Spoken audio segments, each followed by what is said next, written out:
ఒకానొక మారుమూల గ్రామంలో జరిగిన యథార్థ సంఘటన ఇది. వాళ్ళది ఒక పేద కుటుంబం. ఆ కుటుంబంలో 2 మగబిడ్డలు ఉంటారు. ఆ తల్లిదండ్రులు ఏం చేస్తారంటే పెద్ద బిడ్డను వాళ్ళ బంధువుల ఇంట్లో ఉంచుతారు, చిన్న బిడ్డను వాళ్ళ వద్ద ఉంచుకుంటారు. పెద్ద కొడుకు వాళ్ళ ఇళ్ళల్లో వీళ్ళ ఇళ్ళల్లో పని చేసుకొని బ్రతుకుతుంటాడు. అతనికి పెళ్ళి అయింది. చిన్న కొడుకు తల్లిదండ్రితో ఉండి తాను పెళ్ళి చేసుకుంటాడు. పెళ్ళి చేసుకున్నాక ఆ తల్లిదండ్రులు మొత్తం చిన్న కొడుకునే చూస్తుంటారు. ఎందుకంటే చిన్న కొడుకే వాళ్ళ వద్ద ఉన్నాడు కదా, పెద్ద కొడుకును బంధువుల ఇంట్లో వదిలేసేసి.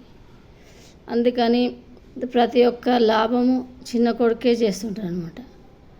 చిన్న కొడుకే చేస్తుంటే ఆ కొడుకు ఒక కొడుకు పుడతాడు. ఆ కొడుకు కూడా మొత్తం అంత పనులు వాళ్ళ అమ్మనే చేస్తుంది. వాళ్ళ పెద్ద కొడుకు మాత్రం ఏం చేయదు. సరే అయినా సరే అనేసి వాళ్ళ పెద్ద కొడుకు ఏమన్నాడు, సప్పుడేకనే ఉండిపోతుంటాడు. ఇట్లా కొంతకాలం గడిచిపోయింది. కొంతకాలం గడిచిపోయినాక వాళ్ళకు ముసలితనం వచ్చింది.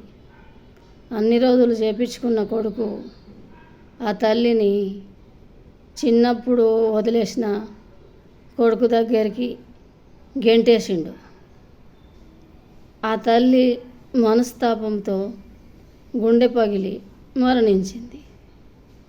గుండె పగిలి మరణిస్తే తప్పు తనది పెట్టుకొని మళ్ళా పెద్ద కొడుకు పెద్ద కోడల మీద నింద మోపిండు. ఇట్లా జరుగుతున్నది లోకంలో. ఎవ్వరు తల్లిదండ్రులకు అన్యాయము చేయకండి.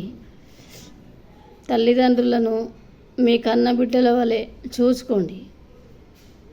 ఆమెకు జరిగిన అన్యాయము మరెవ్వరికి జరగకూడదు.